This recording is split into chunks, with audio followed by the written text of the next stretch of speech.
Any sufficiently advanced technology is indistinguishable from magic. Welcome, everybody, to the Into the Impossible podcast. I am your fearful host these days, Gloria and Keating, co-director of the Arthur C. Clarke Center for Human Imagination at UC San Diego. And today it's a great pleasure to be joined by Assembly Member Todd Gloria, all the way from way north near the border. No, I don't think the border starts there, but in Sacramento. I've known Todd on and off for almost a decade now, maybe more than a decade. And, I'm very flattered that you came on the podcast to talk about some big ideas that you have for the future of San Diego. So I was hoping you'd start by introducing yourself, telling our audience a little bit about you for those who might not be familiar. Sure. Well, Brian, thank you for the opportunity. I'm grateful for a chance to have a conversation. I am in Sacramento today. I think this is probably going to be unlike any other conversation I have in the capital. So thanks for being a shiny spot in my day. My name's Todd Gloria. I always tell people I'm a third generation San Diegan, which means that I know where our city has been. I'm the son of a maid and a gardener, which means I know how hard it is to make ends meet in a town as expensive as San Diego. And importantly, I have a vision for where I'd like to take our community. Namely, I'd like us to embrace the fact that we are a major American city, a global city, and that we act accordingly.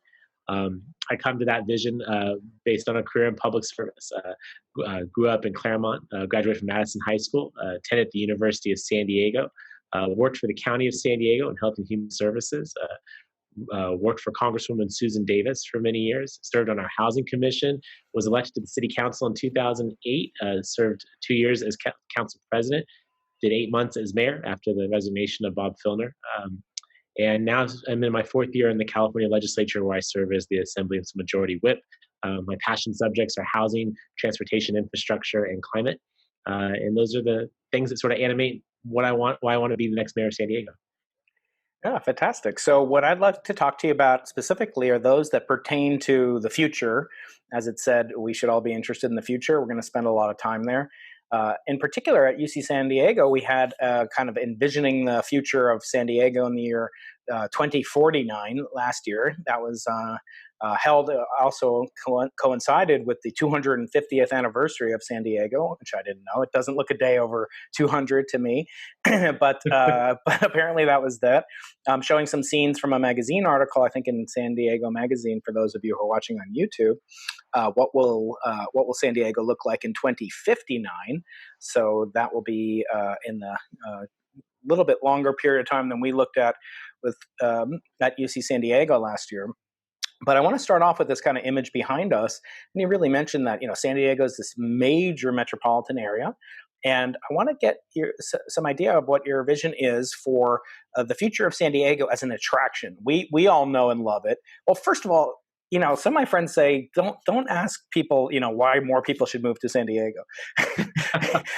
Because we can't afford, it's terrible here. The weather's awful. But why should people come here, and what do you see as the future of San Diego as an attraction, both holistically in terms of all the wonderful strengths and opportunities we offer here, and also in terms of some challenges that we must overcome in order to make the vision that you aspire to a reality?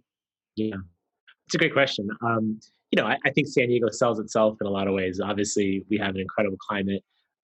We have a beautiful natural resources. Just the space that we actually move around is just gorgeous. It's not really comparable almost anywhere else. I love the fact that I have a job where on a daily basis I interact with 80 people who represent all the other parts of California, and I'll just say that when they know where I'm from, the reaction is almost uniform. Oh, I love San Diego. Jealousy.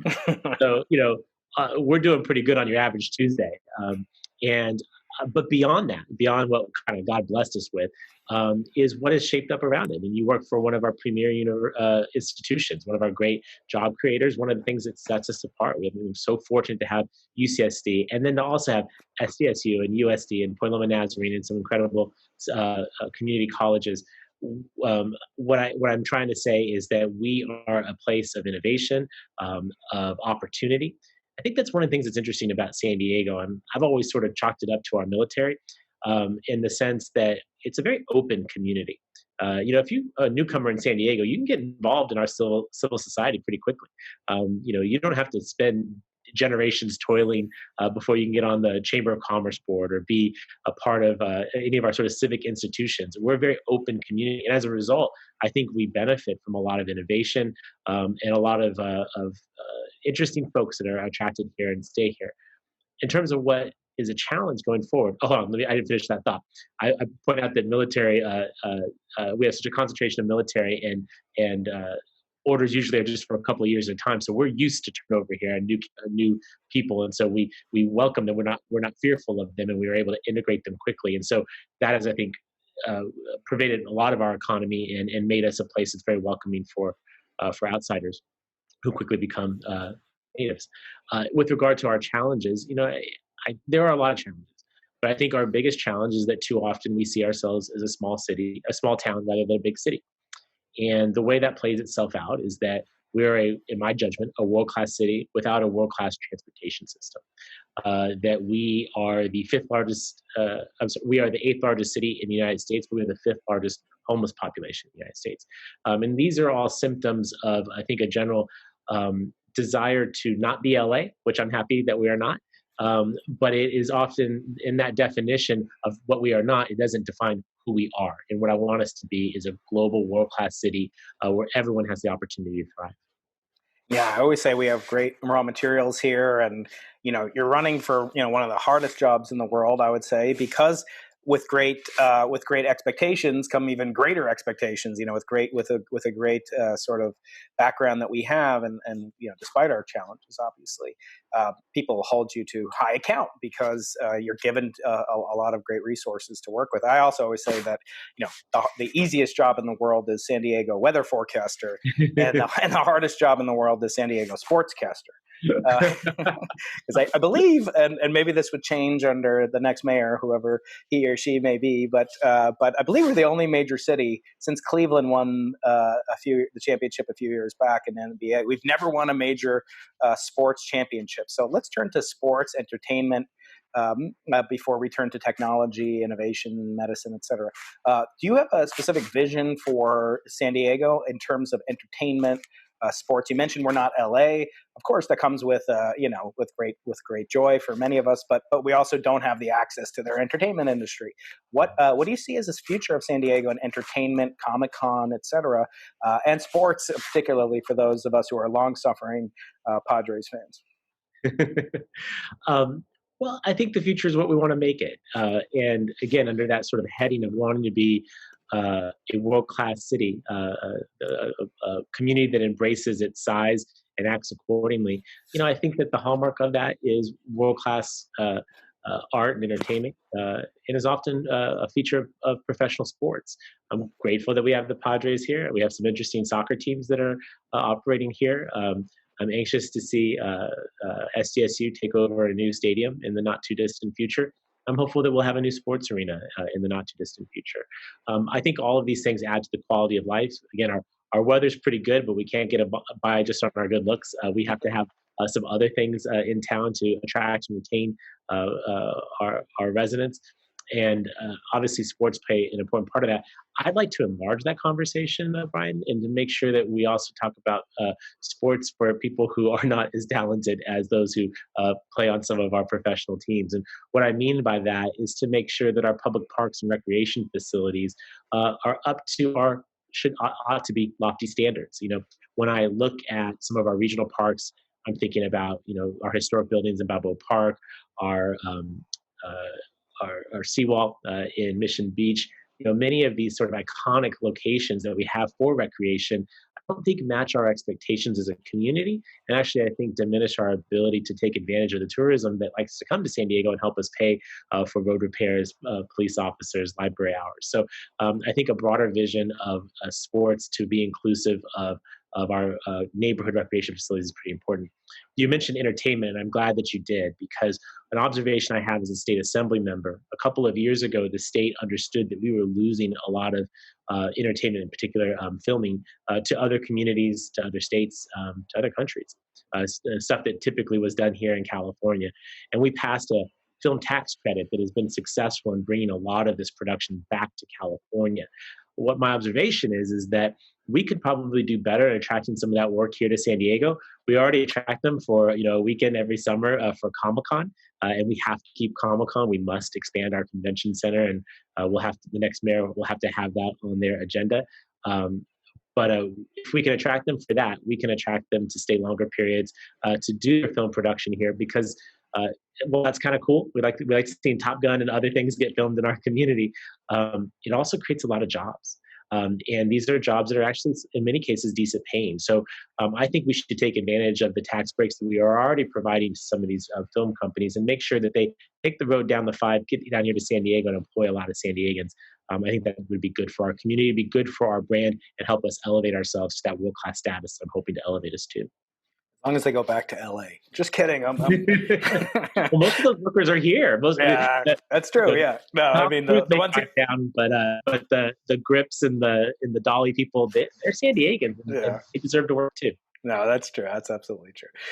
So I want to talk now about something you briefly touched upon, which is, kind of one of the hallmarks of San Diego is as a tech hub, as an innovation hub, as a university town with all those wonderful universities. I've been honored to speak at all major universities in San Diego. For a while, I was invited to speak at SeaWorld. They used to have Anheuser-Busch University. I was never invited to that, but I'll leave that off my transcript. But I do want to ask a question about one of our strengths is healthcare, and we have huge new hospitals going up here in La Jolla and already developed, Jacobs, Altman, et cetera, Moore's Cancer Center, and then in downtown or Central City Heights area and in the Mission area. What prevents a lot of people, of course, is the extreme high cost of healthcare. And my question for you is, what powers does the mayor really have under his or her influence to actually effectuate these improvements? It seems like a lonely job to me, and I'm curious. We'll get to personal stuff later. I mean, semi-personal advice to your former self, but what authority does the mayor have in reality for those of us who may not understand? What can the mayor, what can he or she actually do to lower the price of healthcare or improve access to education or sports, et cetera? Can you explain that for us? Sure. I mean, so a lot of it is indirect because I think what you're alluding to is the fact that much of that is outside of the direct jurisdiction of the city of San Diego. But from my view, the mayor of San Diego is the biggest bully pulpit in our region.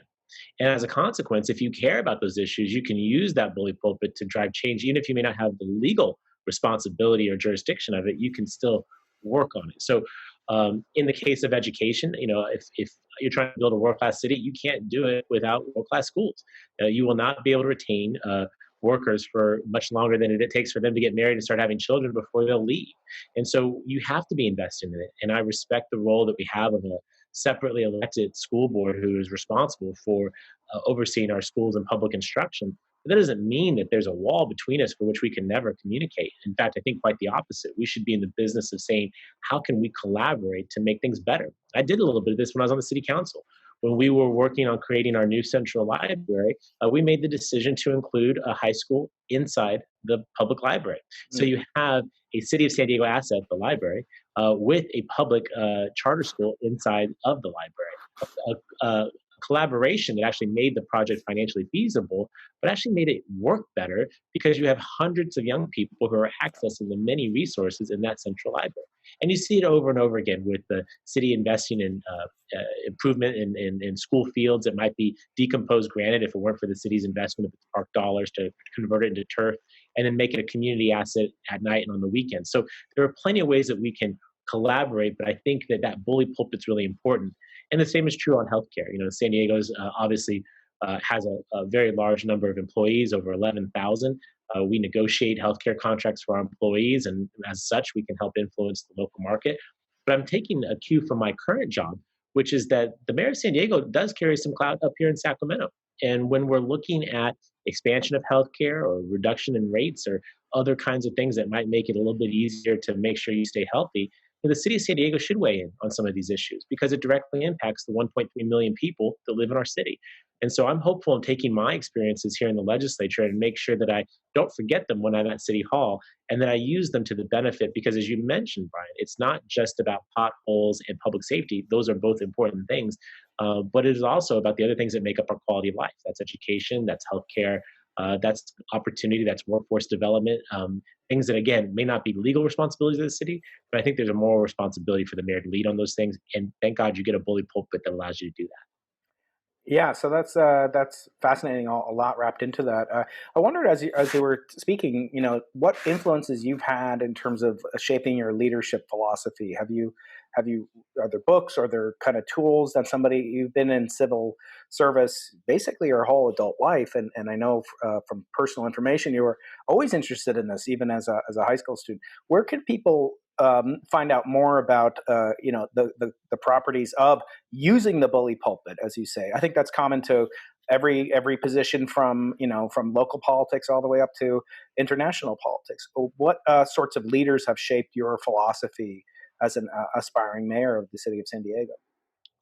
Well, there's been quite a few, but there's probably no one that is more important to me than Congresswoman Susan Davis. I met Susan when I was 14 years old, and you're right. I was always interested. I was the nerdy kid who would watch C-SPAN for fun, and I just thought that was interesting. It was my kind of sports, right? What I always tell young people when I have the chance to talk with them is to figure out what your passion is and pursue it. If you can make a career out of it, that's fantastic. I love that I've been able to spend my entire adult life waking up every morning just to make my hometown a better place to live. That feels like a blessing, and hopefully, for me, it doesn't feel like work.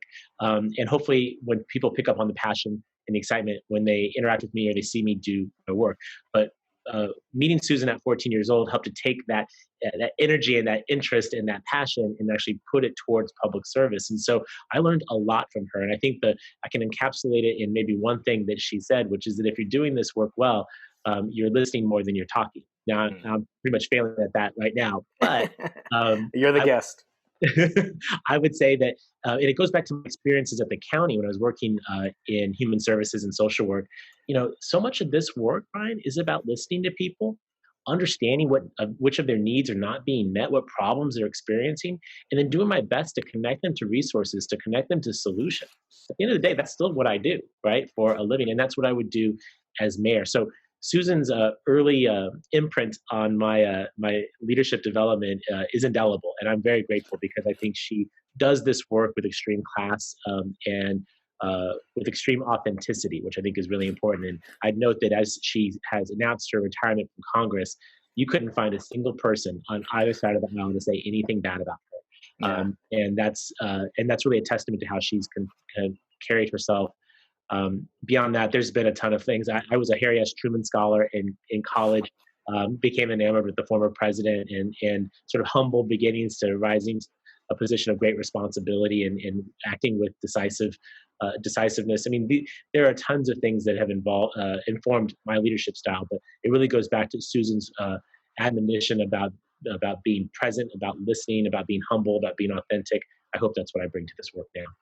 Yeah, I think there's a famous Stoic philosopher who said, God, or if you prefer, the universe gave you 2 ears and 1 mouth, and that's the ratio you should use, except when you're on podcasts. I should use that with you guys. Yeah. So next question is one I put also to your competitor, which is the role of science and technology in a Gloria administration. For example, would you have a science advisor? And no, I'm not volunteering, but would you have a technology advisor? Would you have task force? How would you capitalize on sort of the center of innovation that we have here with these expectation that you'll make it more democratic, small d, and easier to demonetize it, make it more affordable, et cetera, to really liberate this nuclear force that we have here in San Diego? Yeah. Well, I would expect to, and I can tell you that that's been a part of my leadership style. Unlike the current occupant in the White House, I don't believe I have all the answers. And I think a good leader surrounds himself with people that have good information, have practical experience, and that you can learn from. When COVID-19 broke out, I quickly assembled a team of public health professionals, including a few folks from UCSD, to help advise me. I'm not an epidemiologist, but I'm being asked to make decisions based on epidemiology. And there's only so much you can get from a staff report. You need to be able to talk to people in confidence and with trust to be able to understand, what does this mean, and what is your impact? What is that impact? And then bounce those ideas off of other folks, so you're not just working with one person's opinion. I think that's important for a host of different issue areas, particularly if it's not within your professional skill set. I think you have a responsibility to the public to have good advice from folks who are knowledgeable. And Brian, I would say that that's particularly important in the space of technology. When I was elected to the city council, the city had not made major investments in its IT infrastructure. And as a consequence, much of what was being done at the city was being done with antiquated systems and old programming language that basically meant the city was spending a whole lot of money on very inefficient systems. I guess the way I try and explain it to people is, you don't always get to cut a ribbon when you buy new software for the city. And as a consequence, it often gets neglected. Having a team of technology advisors to make sure that we're making wise decisions is pretty darn important. We have a Department of Information Technology, but again, when they're providing staff recommendations, having subject matter experts to consult is pretty darn important, and that's what I would hope to do on this and a host of other issues, as I've done in the past and as I'm currently doing during COVID-19. Fantastic. So the last thing I wanted to talk before we get onto the questions I ask all my guests, not just those that are aspiring to positions in civil service, is where I believe that you and your competitor are very much opposed, and that has to do with transportation, perhaps, and what are called micromobility devices. These are scooters and bikes and so forth. Where do you see that playing out? How big a role do you see these having in an era where, one of the pieces behind me is from San Diego Magazine envisions the Interstate 8 as being turned in 30 years from now into a giant bicycle lane, one big giant bicycle lane. I don't know if you envision it quite the same way, but how do you view the place of these micromobility devices and other ways in technology distribution and access, given that we're going to have this trolley system, which will come up to our backyard here at UC San Diego? Yeah. Well, it kind of goes to what I was just saying a moment ago about technology and sort of neglecting it. In the case of micromobility in San Diego, I think it's been a case study of what poor leadership can do with new technology. You may know that these devices appeared in San Diego pretty much overnight and were essentially unregulated for over a year. And as we know with anything, when it's unregulated, you're going to have things that are not community enhancing. And I think we've seen a lot of that behavior. What was interesting is when the city finally got around to regulating them, many of the concerns that people were expressing to me were addressed. And so I guess that's a lesson for, again, not taking a back seat when it comes to innovation, to technology, and actually leaning in and figuring out how to take this stuff and actually make it better for our community. In the case of micromobility, I have been interested in making sure that we can have these options available to San Diegans. Right now, I think that San Diegans really only have one choice when it comes from getting from A to B. That's your car. My vision would be where you have many good options for how you want to get from A to B. And that would be walking safely on sidewalks that are not busted, biking safely through your community where you're not worried about getting killed. Being able to take quality public transit that comes frequently, is priced appropriately, and goes where you want it to go. And yes, you can drive your car too if that's what's appropriate under the circumstances. We don't have that system now, but we can have that system. And so the visual behind you, I think, is doable. It won't be doable during my mayoral administration, but I'll have a responsibility for laying the groundwork to actually get us there. I think of it like this. Every time you and I may go to Balboa Park, I think we think about the people who were wise enough to set that aside and make that investment over 100 years ago with great reverence. We're grateful that they did the hard work then so that we can benefit from it now. I think the next mayor needs to lay the framework and foundation for a world-class transportation system so that 100 years from now, or maybe even just 20 or 30 years from now, people will say, gosh, I'm so grateful they made this investment. My commute isn't as hellish as it could have been. I was able to get home in time to see my kids and have dinner with them. Or I just was able to reduce my carbon footprint because climate change is real. These are all things that are possible if the next mayor chooses to lead and not benignly neglect things like micromobility, turn a blind eye to the need for bicycle safety, or not engage deeply on public transportation. That trolley line to UCSD is no accident. It is 20 years worth of hard work. I was proud to lead on that when I was chair of the transportation committee at San Diegans, and I'm going to be anxious to be there as mayor in 2021 when we cut the ribbon on it. Fantastic. Okay, Assemblyman, I want to now just wrap up our conversation. I know your time is incredibly precious. I want to ask the questions that I ask all my guests, from Nobel laureates to Pulitzer Prize winners to artists, painters, etc. Astronauts. I had an astronaut on last week. Not the same astronaut I had back in January, who Jessica Meir, a graduate of Scripps Institution of Oceanography, while she was on the space station. That Oh, was a cool. wonderful day for me. Wow. I want to ask you these questions that I ask my guests, and two of them involve the deep future for you personally, and then for humankind, which of course includes San Diego. And then I want to ask you a personal question about advice to your former self. So I'll start off with, and they all relate in one way or another to either a concept that is very important to me and many other people, which is called an ethical will, which is to be opposed to the concept of a material will, which is much more familiar, where you have a plan for where your material possessions will go. What I want to ask you is what kinds of things are most important to you to give as an ethical will, something that you want the future of humanity to take heart to and to listen to in terms of ethical or wisdom or advice? Well, that's pretty deep, and that background is appropriate for the question. Yeah, we're going deep into the future here. You know, um, living the life that I've lived, I'm mindful of the need for inclusivity and the real price that is paid when we don't have it. I think you see that playing out right now within our own communities. When folks are excluded, bad things happen, opportunities are missed, and so um, I think that it is the difficult work to do, to engage with people in an authentic way and actually try and solicit solutions that are better than would otherwise be. But I'm mindful often when I'm at work that people like me just a short while ago could not have the job that I have. And that a lot of progress and a lot of heartache and a lot of sacrifice has been made to allow me to have this opportunity. And I guess what I would say to the universe is that let's not be so exclusive as to prohibit people's participation in the process. Let's open it up and see what happens. But I believe deeply in the ability of humans when empowered to do amazing and incredible things. And I think often to the extent that doesn't happen, it's because we've excluded them from the process. And I want to be someone that's more inclusive. Very nice. The next question has to do also with the future, is relative to Sir Arthur C. Clarke, who's the namesake behind our Clarke Center for Human Imagination. And he has, in the famous movie 2001 A Space Odyssey, he has this famous iconic scene with a monolith that's discovered by these future and past humanoids, or hominids, if you will. This monolith is sort of sent as a message to humanity from a past alien civilization.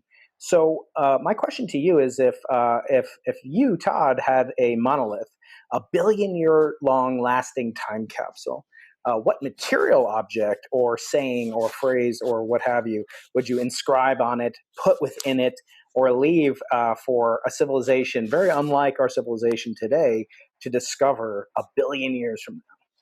How big is this They, monolith? these are quite substantial. Yeah.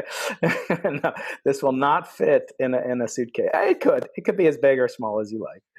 Um, it's difficult because something of that magnitude would hopefully be more than what is happening within my own lived experience. But one of the things I sort of focus on, and some of your folks may know that I authored the city's climate action plan, which is at the time it is a landmark plan for reducing the city's impacts on our climate.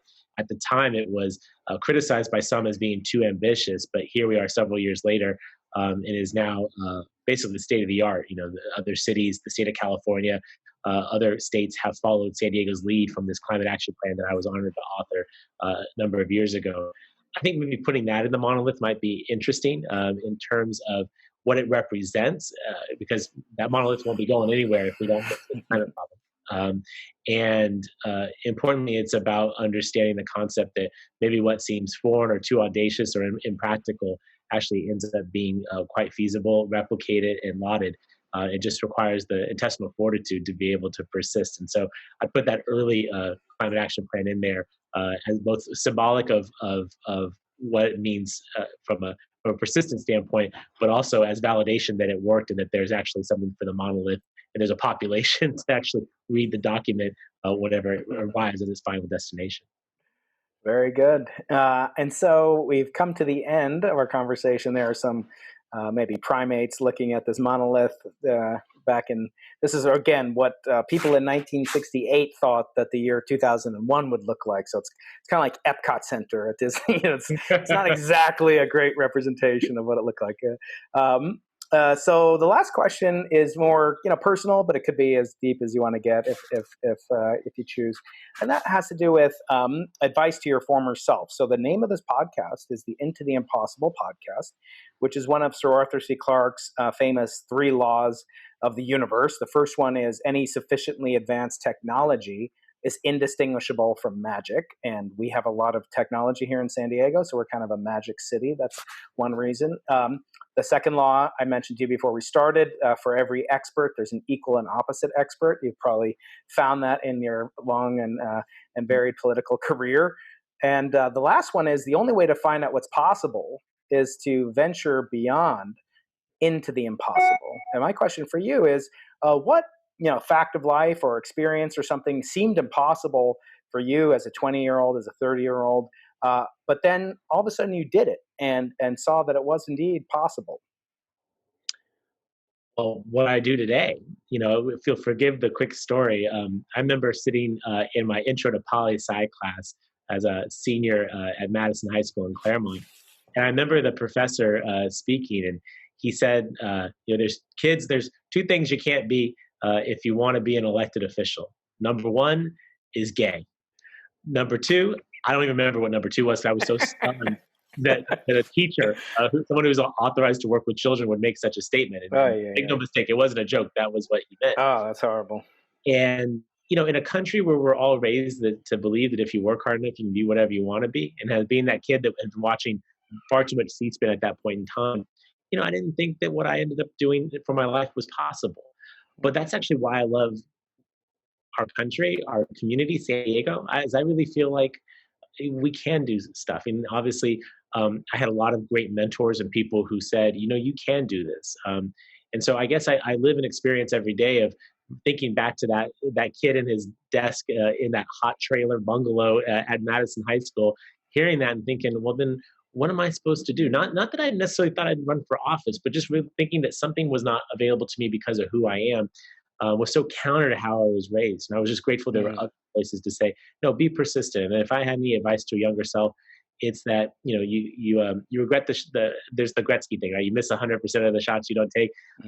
My regrets would be for the opportunities I didn't take advantage of, for the times that I listened to those voices that said, no, you can't do this, because the times I've gotten the courage to step forward and step in, we got the job done. And I just would hope that any young person would be able to have those external validators as well as that internal monologue that says you can do this, because believe it, you can. And I've lived that experience, and I'm nothing special. If I can do it, you can do it.